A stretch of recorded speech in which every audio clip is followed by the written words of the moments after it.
It's June, and it's some of the most favoriteest time of the year for us gamers because it's like Christmas. Well, yeah, it is Christmas because they tell us all the new games are to come out this year and next year and maybe the year after that in some cases. And every year I watch it, every year you hear about it on this channel. But one of the big differences this year was Barry. He doesn't normally pay attention. He's not a gamer. But PUBG has sucked away his life and made him one of us. So... Well, we decided to watch a bunch of E3 stuff. we did. And we're going to bring you 4 episodes of our breakdown and our thoughts on E3. And we're going to start off with Sony. I have a hate relationship with Sony. I don't like them. I haven't ever liked them as a gaming company. I used to be a Nintendo fanboy. Nintendo dropped the ball. Xbox managed to pick it up. I became an Xbox fanboy. I've never liked Sony. I've never liked their controllers. So you're going to see a real big bias against Sony from me. Now, in their defense, this is the way Sony has always been. They always put on a really good show and show off really good games. And they've done it successfully year after year after year. Microsoft, they did it one year and it was fantastic. It was amazing. And then the next year they dropped the ball and Sony picked it up and has just been running with it. My biggest complaint with Sony is they always show games that don't come out the next year. Or even this year. Sometimes it's 3 years down the road. The heck, they have a really bad problem with that. This year, it was a very short show. It was only an hour, which is very unusual for anybody, except for Nintendo. Everybody's normally about an hour and a half. There's a little bit of glitz and glamour. Well, it's a big production. That's what it is. It's a very big production, and everything's put on a very like a grand stage. So that's kind of, I went into watching every one of these, and I went, okay, they're gonna put everything in a very pretty box to make you very excited for these things. Now with the Sony one, I kind of just like there was nothing really memorable. The biggest thing that came out was it was 2 girls kissing at the beginning of it or some shit, and I was like, who cares? Okay, again, Last of Us 2 is a big deal in the Sony It seems community. like it is. I think I played the first one, but not very long. Okay, You know. it's a big deal in the Sony community, Like and it game, was right. That's like one of their bigger games. Yeah, it is like one of their bigger titles, games. right? So, it was a big deal. But the whole banjo solo beforehand, Yeah, that was to open the thing, and they were in a church or whatever. They were in a church. Yeah, and he's like, what "Oh, is this going counts on?" against for your going to church quota for the week." And it's just like, really, you're gonna make a joke like that? Yeah, it wasn't anything that I kind of went, ooh, this looks cool. There's nothing that would make me go out and buy a PlayStation 4. Like, period? Like the whole show, or just because of The Last of Us? no, just period. There was nothing whatsoever. I was like, okay, why would I, as someone who owns an Xbox, why would I want to go and buy a PlayStation 4? What do you offer me that my Xbox cannot?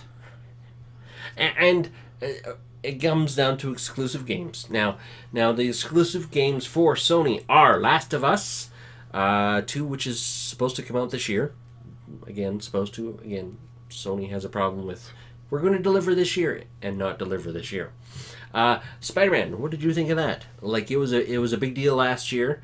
It wasn't memorable. I don't remember much about it. Okay. Wasn't memorable at all. So there you go. Resident Evil 2 remake. Oh yeah, I remember that. Now yeah. that Like, is listen- actually going to be available on the Xbox. So Like, listen, like when I see these games, like when they show like game footage and stuff like that, I sit there and go, God, it looks interesting. And I've had this problem, and this is why I have a hard time being a gamer. It's because you see this engineered game footage that they show in their premieres and their trailers, and you get the game, and it's nothing like what they showed, and you're like, just show me game footage. Yep. And don't put it on like this ultra 4K blah blah blah. And just put on a regular damn TV and let me see what it's gonna look like in my house. You know, I think that's the biggest problem is that, to me, when you're in a business, your idea, you have to, like, appease your hardcore gamers and your fans, but your idea is to appease them, but also bring in people who are not these hardcore gamers. Did they? No, not at all. I'm There you go. like, okay, Last of Us. Congratulations. Resident Evil, I'm like, great. So, okay, coming from two people with very different standpoints of the E3 situation is, one, I think Sony dropped the ball. They screwed up. Normally they are so... I grudgingly admit for the past, 4 years that Sony has kicked Microsoft's ass when it comes to an E3 presentation. This year, spoiler, Sony fucked it up so bad. Like, this is the first year that I've watched any of them. Yeah, and if you didn't like it, and it they just kind of wasn't failed. It wasn't very good. It wasn't it didn't keep my attention. There was nothing that made me go, well, that looks cool. Now, I kind of went. I do have to admit that the Ghost of Tamasuru, the samurai one, I think that could have potential. It looks interesting, but again, I watched so many things that I'm kind of having a hard time separating which ones are.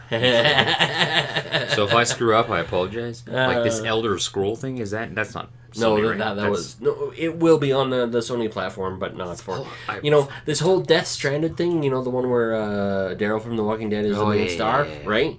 This is the third year in a row that they've announced it, and I don't believe I could be wrong in this, but I don't believe they actually stated a date yet for it.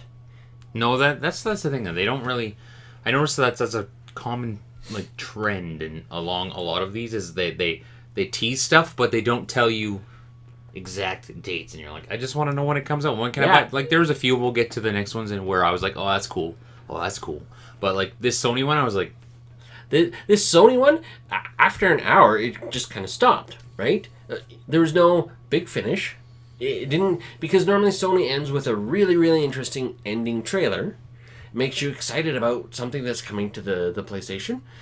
And they didn't do it this time. And I think people that were live streaming it, like IGN, Electric Playground, PC Gamer, a few other ones, they were confused. Because I don't think a lot of them knew that it was only an hour long. Heck, even I was like, what? I was scrolling through going... I didn't think they were supposed to be this long.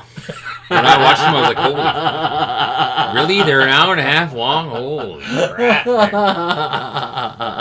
Holy Toledo. Oh my gosh. This is what I do for an entire week straight. And then the week after that, I start delving into things that I want and care about. And so it was like, this is my...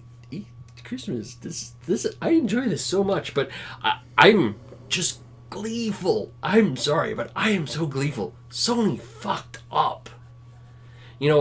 When yes, they are ahead in the console war right now for this generation. Are they really? Yeah, they're they're outselling Xbox 2-1.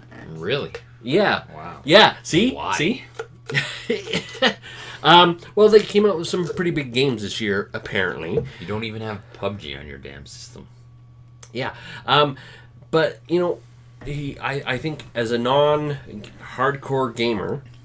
What's Battlefield 5 coming out again? Xbox, right? That's an Xbox title? Or is it going to be PlayStation? It's both. Oh, okay. Yeah. Did they make fun of PUBG at this one? I can't remember which one. They didn't. Oh, okay.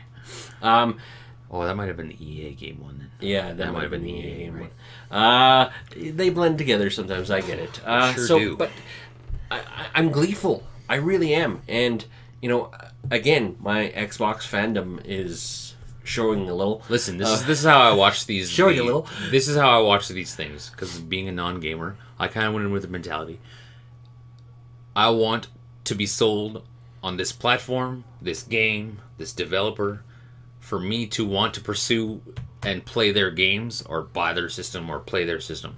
Sony didn't do it for me. I was like, well, whatever, I can get games like this on the console I already have or on my mobile device. There are games that you're putting out that there's no reason that I have to come to you to play.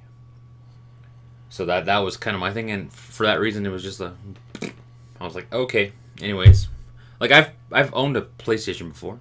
I like Sony. I don't have any bias towards Xbox or Sony. I go, if I want to play a game, what's gonna make me want to keep playing that game over and over and over and over for a complete gaming experience? And there was nothing in their previews, trailers that made me go, I want to try that. Nothing whatsoever. I went, Yeah, I gotta admit, there was nothing like the samurai game looks interesting, but again, I have better expectations of what to expect from actual games, because I've seen plenty of games where they come out with these awesome trailers and then everything sucks after that. Yeah. So it's kind of tempered. I know how to temper my expectations when it comes to these things. So it's like I'm looking and going, okay, that looks pretty. It has potential. Not like, oh my gosh, it's going to be so amazing. It's like, no, it looks pretty. It has potential. yeah. So, yay! Sony, you just failed hard. I'm not even sorry. Just wasn't entertaining. I just didn't. There's nothing to get excited about. So let us know, guys, down below what you guys think. Did you like the Sony one? Are you a Sony fanboy? Are you a Sony fan? Yeah. Tell us why you like Sony so much. I get some of the hype behind Last of Us 2. If you like the first game, you're gonna be excited about being able to play I a played game. Last of Us 1. Yeah, and I haven't. So, but I was never interested in That the was first the last PlayStation I owned. I owned PlayStation 3, so it's not too long ago. No, it wasn't. But then we got an Xbox. Yeah. And now I play Xbox. Anyways, tune in for the rest of this week, guys. We're going to go over the rest of them. We're going to do Nintendo, Xbox, Microsoft, whatever the fuck you want to call it. And we're going to go into some developers. We're going to kind of lump some developers into one. Yeah. Because, that's what we want to do. So, thanks for watching. Subscribe. And you can watch us blab our mouths on here. See ya.